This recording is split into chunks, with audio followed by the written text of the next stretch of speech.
यह कहानी एक संघर्ष और सच्चाई की जीत की है। अनुपमा, जो अब तक अपनी भावनाओं पर काबू पाकर रजनी जैसे चालाक व्यक्ति के जाल में फंसी हुई थी, अब अपनी सूझबूझ और हिम्मत से एक बड़ा कदम उठाने जा रही है। रजनी ने उसे दोस्ती का विश्वास दिलाया था, लेकिन अनुपमा को इस बात का बिल्कुल अंदाजा नहीं था कि रजनी उसके साथ कितनी बड़ी साजिश रच रही है। पराग कोठारी और रजनी की साजिश का पर्दाफाश अब सिर्फ एक कदम दूर है, लेकिन अनुपमा के लिए यह लड़ाई इतनी आसान नहीं होने वाली थी। शुरुआत में रजनी ने अनुपमा को पूरी तरह से धोखा दिया था। उसे लगता था कि उसने अनुपमा को अपने जाल में पूरी तरह से फंसा लिया है, लेकिन अनुपमा का दिल अब टूट चुका था। जब अनुपमा ने वरुण को किसी और से बात करते हुए सुना और उसे यह एहसास हुआ कि उसकी दोस्ती सिर्फ एक साजिश का हिस्सा थी, तो उसकी आंखों में आंसू नहीं थे, बल्कि एक जलता हुआ गुस्सा था। अब वह सिर्फ अपनी और चोल वालों की नहीं, बल्कि अपने आत्मसम्मान और विश्वास की लड़ाई लड़ने जा रही थी। लेकिन रजनी के जैसे शातिर और खतरनाक खिलाड़ी को हराना आसान नहीं था। अनुपमा को जानता था कि उसे ठोस सबूत की जरूरत होगी। वह जानती थी कि रजनी और पराग आज रात एक सीक्रेट मीटिंग करने वाले हैं, जिसमें वह सब कुछ अपना सारा प्लान खुद कबूलने वाली है। लेकिन कोठारी विला में घुसना एक बड़ा जोखिम था। वहां की सुरक्षा इतनी कड़ी थी कि अनुपमा को वहां पहुंचने की कोई राह नहीं दिख रही थी। इसी दौरान प्रेम, पराग के बेटे, जो अपने पिता की गलत नीतियों के खिलाफ खड़ा था, अनुपमा का साथ देने के लिए तैयार हो जाता है। प्रेम जानता था कि यह फैसला उसके लिए आसान नहीं होगा, क्योंकि उसे अपने ही पिता के खिलाफ काम करना था, लेकिन उसने सत्य के साथ खड़े होने का निर्णय लिया। अब प्रेम और अनुपमा ने मिलकर एक प्लान तैयार किया। प्लान था कि वे कोठारी विला में आयोजित एक पार्टी में शामिल होंगे, लेकिन अनुपमा कैटरिंग वाली बनकर नहीं जाएगी, क्योंकि रजनी उसे पहचान लेगी। अनुपमा का रूप और तरीका अलग होगा। प्रेम अपनी तकनीकी जानकारी का इस्तेमाल करते हुए मीटिंग रूम में एक स्पाई कैमरा लगाने की योजना बनाता है। लेकिन इसमें सबसे बड़ा जोखिम यह था कि किसी को उस कमरे में जाना होगा जहां रजनी की खास नजरें रहती थी। अनुपमा चाहती थी कि प्रेम खतरे में न पड़े, इसलिए वह खुद इस रिस्क को लेने का फैसला करती है। जब अनुपमा रजनी और पराग को पकड़ने की योजना के बारे में सोच रही थी, तो राही को इसके बारे में पता चल गया। राही, जो अनुपमा से पूरी तरह से जुड़ी नहीं थी और अपने अतीत के दर्द को भुला नहीं पाई थी, उसे यह लगता था कि अनुपमा फिर से मुसीबत में पड़ने जा रही है। राही ने अनुपमा को रोकने की कोशिश की, यह कहकर कि रजनी एक खतरनाक औरत है, जो अनुपमा को जान से मार सकती है। लेकिन अनुपमा ने राही से कहा कि अगर वह आज पीछे हटेगी तो हजारों लोगों की छत छीन जाएगी। अनुपमा का यह जज्बा देखकर राही का पत्थर दिल भी पिघलने लगा और वह पहली बार अपनी मां के साथ खड़ी हो गई। अब तीनों, अनुपमा, प्रेम और राही, ने मिलकर एक ऐसा चक्रव्यूह तैयार किया कि रजनी का फंसना तय था। पार्टी की रात आई और कोठारी विला रोशनी से जगमग हो उठा। रजनी जीत का अहंकार लेकर पार्टी में अपनी जीत के किस्से सुना रही थी। पराग थोड़ी घबराहट महसूस कर रहा था, क्योंकि उसे डर था कि अगर चोल वालों को यह सब पता चल गया तो उसका पूरा करियर खत्म हो सकता है। अनुपमा ने विला के पिछले दरवाजे से दाखिल हो जाने का निर्णय लिया। वह जानती थी कि उसे सिर्फ 10 मिनट चाहिए थे, ताकि वह पराग के स्टडी रूम में जाकर कैमरा फिट कर सके और बिना किसी को देखे वहां से निकल सके। लेकिन जैसे ही अनुपमा स्टडी रूम की ओर बढ़ी, उसकी मुलाकात ईशानी से हो गई, जो पाखी की बेटी थी और हमेशा अनुपमा के खिलाफ रहती थी।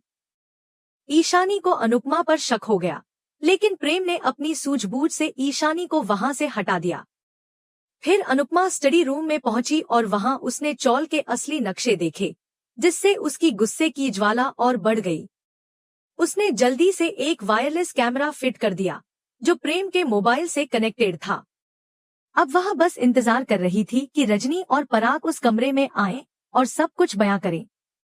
जैसे ही रजनी और पराग वहां आए, रजनी ने सब कुछ कबूल करना शुरू कर दिया, यह कहते हुए कि अनुपमा को वह सिर्फ एक रास्ते में फिट होने वाली चीज समझती थी।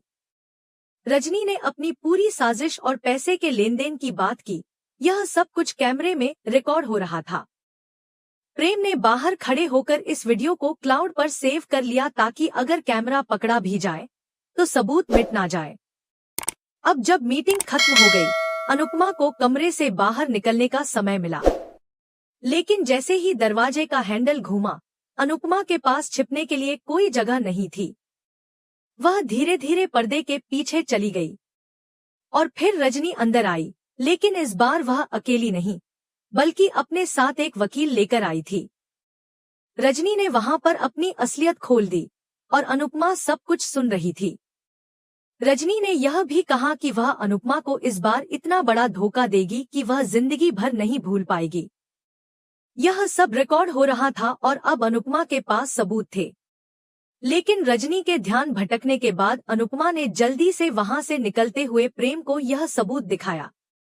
अब अनुपमा को सही वक्त पर पुलिस के पास इस सबूत को भेजने की योजना थी। लेकिन सबसे बड़ा ट्विस्ट तब आया जब रजनी चोल में बुलडोजर के साथ पहुंची। रजनी को लगा कि सब कुछ खत्म हो चुका है, लेकिन पुलिस की गाड़ियां अचानक आ पहुंची और रजनी की सारी चालें बेकार हो गईं। पुलिस इंस्पेक्टर ने रजनी को गिरफ्तार किया और उसके खिलाफ सबूत पेश किए। सब कुछ उलट चुका था और अब रजनी को उसके पापों की सजा मिल चुकी थी। अनुपमा के चेहरे पर चिंता की लकीरें हैं। वह जानती है कि घायल नागिन और भी खतरनाक होती है और यही हाल रजनी का है। कोठारी विला में मातम पसरा हुआ है। पराग कोठारी को पुलिस ने अभी तक गिरफ्तार नहीं किया है, क्योंकि वीडियो में वह संकोच करता हुआ दिख रहा है और यह साफ नहीं है कि प्रेम ने अपने पिता को बचाने के लिए किसी सबूत को एडिट किया हो या पुलिस से बात की हो। लेकिन वसुंधरा, जो पराग की पत्नी है, का गुस्सा 7वें आसमान पर है। उसे लगता है कि अनुपमा की वजह से उसके परिवार की बदनामी हुई है। वहीं ईशानी, जो यह सब देख रही है, अब अनुपमा से बदला लेने की कसम खाती है। उसे लगता है कि उसकी नानी ने उसके होने वाले अमीर ससुराल वालों को बर्बाद कर दिया है। अब कहानी एक नया मोड़ ले रही है। रजनी जेल में है, लेकिन उसका नेटवर्क बाहर अभी भी काम कर रहा है। आने वाले एपिसोड्स में हम देखेंगे कि कैसे जेल से रजनी अनुपमा की जिंदगी में जहर घोलने की कोशिश करेगी। सबसे बड़ा सवाल यह है कि प्रेम, जिसने अपने पिता के खिलाफ जाकर अनुपमा का साथ दिया, अब उसका कोठारी परिवार में क्या हाल होगा? क्या पराग उसे घर से निकाल देगा? राही, जिसने आज अनुपमा की ताकत देखी, क्या वह अपनी मां को माफ कर पाएगी? जैसा कि हमने पिछले एपिसोड में देखा था, रजनी देसाई अब सलाखों के पीछे है और हमारी शेरनी अनुपमा ने पूर्वी छाया चोल को टूटने से बचा लिया है। लेकिन अगर आपको लग रहा है कि अब शो में शांति हो जाएगी, तो आप बहुत बड़ी गलतफहमी में हैं। असली महासंग्राम तो अब शुरू होने वाला है। अब तक की लड़ाई घर के बाहर थी, लेकिन अब यह आग रिश्तों के अंदर लग चुकी है। रजनी की गिरफ्तारी ने कोठारी परिवार की नींव हिला दी है और इसका सबसे बड़ा खामियाजा किसी और को नहीं बल्कि प्रेम को भुगतना पड़ेगा। कोठारी विला में पराग कोठारी, जो अभी तक पुलिस की गिरफ्त से बाहर है, अपने घर में एक घायल शेर की तरह दहाड़ रहा है। उसकी इज्जत, उसका रुतबा और उसका सालों पुराना प्रोजेक्ट सब कुछ मिट्टी में मिल चुका है।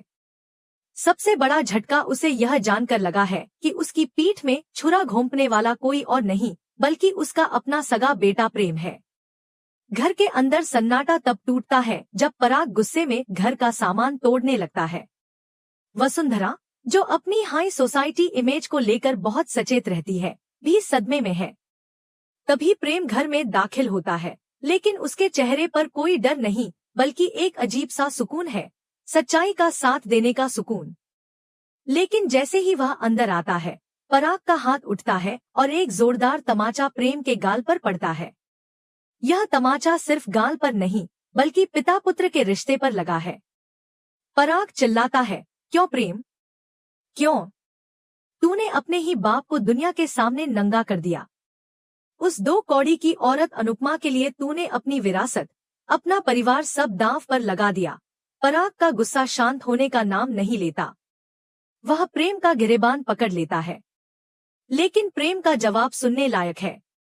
वह अपनी नजरें नहीं झुकाता बल्कि पराग की आंखों में देखता है और कहता है, डैड, मैंने आपको नंगा नहीं किया बल्कि आपको एक बहुत बड़े पाप का भागीदार बनने से बचाया है। रजनी आंटी आपको इस्तेमाल कर रही थी। वो चोल नहीं, वहां रहने वाले सैकड़ों लोगों की जिंदगी थी। और रही बात अनुपमा जी की, तो उन्होंने मुझे सिखाया है कि गलत का साथ देना भी उतना ही बड़ा गुनाह है जितना गलत करना। यह सुनकर वसुंधरा का संयम टूट जाता है। वह बीच में आती है और चिल्लाती है, बस प्रेम, बहुत हो गया तुम्हारा यह महात्मा गांधी वाला नाटक। अगर तुम्हें उस अनुपमा की सच्चाई और उसके आदर्श इतने ही प्यारे हैं तो जाओ उसी के पास। इस घर में गद्दारों के लिए कोई जगह नहीं है। पराग, जो अपने बेटे से प्यार करता था, अब अपने अहंकार और हार की शर्म में इतना अंधा हो चुका है कि वह वसुंधरा की बात मान लेता है। वह उंगली दिखाकर दरवाजे की तरफ इशारा करता है और कहता है, निकल जाओ मेरे घर से। आज से तुम मेरे बेटे नहीं हो और मैं तुम्हारा बाप नहीं हूँ। अपनी उस महान अनुपमा के पास जाओ और देखो कि वह तुम्हें कब तक पालती है। बिना पैसे और पावर के सड़क पर औकात पता चल जाएगी।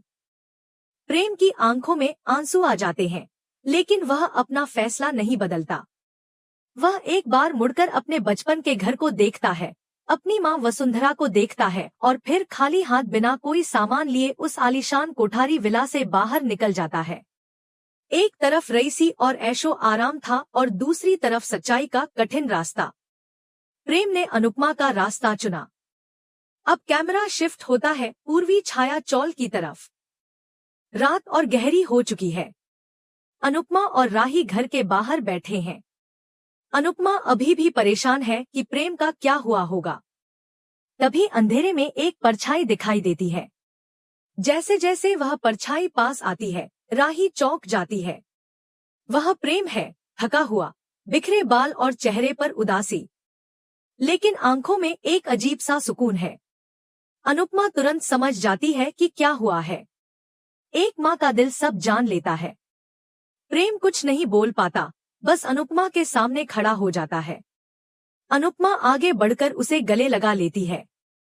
यह सीन दर्शकों को रुला देगा। अनुपमा कहती है, तुझे कुछ बोलने की जरूरत नहीं बेटा। जिसने सच्चाई के लिए अपना घर छोड़ा हो, उसके लिए मेरा दरवाजा और मेरा दिल हमेशा खुला है। राही, जो हमेशा प्रेम से लड़ती रहती थी, आज उसे एक अलग नजर से देखती है। उसे एहसास होता है कि इस लड़के ने सिर्फ उसकी माँ की मदद नहीं की बल्कि उसके और चोल वालों के लिए अपने पिता और अपनी दौलत को ठोकर मार दी। राही चुपचाप अंदर जाती है और प्रेम के लिए पानी लेकर आती है। यह पानी का गिलास नहीं, बल्कि राही के दिल में प्रेम के लिए पैदा हुई इज्जत और शायद प्यार की शुरुआत है। प्रेम अब चोल में रहेगा और अनुपमा का सहारा बनेगा, जिससे राही और प्रेम की लव स्टोरी को एक नई दिशा मिलेगी। लेकिन कहानी यहीं खत्म नहीं होती। विलेन के बिना हीरो की कहानी अधूरी होती है। जेल में रजनी देसाई बैरेक के अंदर बैठी है। मच्छर काट रहे हैं, जमीन पर सोना पड़ रहा है, लेकिन उसकी आंखों की नींद गायब है। वह सिर दीवार पर टिकाए सिर्फ एक ही बात सोच रही है, बदला। तभी एक लेडी कांस्टेबल आती है और कहती है, मैम, आपसे कोई मिलने आया है। रजनी सोचती है कि शायद वकील होगा, लेकिन जब वह विजिटर रूम में जाती है तो वहां कोई और नहीं बल्कि ईशानी खड़ी है। ईशानी रजनी से कहती है, मेरी नानी ने आपकी और मेरी दोनों की जिंदगी बर्बाद कर दी। मेरा होने वाला पति वरुण अब मुझसे बात नहीं कर रहा। मेरे अमीर बनने के सारे सपने टूट गए। रजनी के चेहरे पर एक शैतानी मुस्कान आती है। उसे अपना नया मोहरा मिल गया है। रजनी जेल की सलाखों के पीछे से ईशानी का हाथ पकड़ती है और कहती है, चिंता मत कर, बीता दुश्मन का दुश्मन मेरा दोस्त। मैं अंदर हूं तो क्या हुआ, मेरे हाथ और आंखें अब तुम बनोगी। हम मिलकर उस अनुपमा से ऐसा बदला लेंगे कि वह खून के आंसू रोएगी। यह था शो का आने वाला धमाकेदार ट्रैक। एक तरफ प्रेम और राही की नई लव स्टोरी शुरू होने वाली है, जबकि दूसरी तरफ अनुपमा को अब अपनी ही नतनी ईशानी की साजिशों का सामना करना पड़ेगा।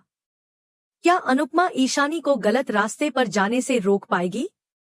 क्या राही प्रेम के प्यार को स्वीकार करेगी? और सबसे बड़ा सवाल यह है कि जेल से बाहर आने के लिए रजनी अब कौन सा नया पंतरा खेलेगी?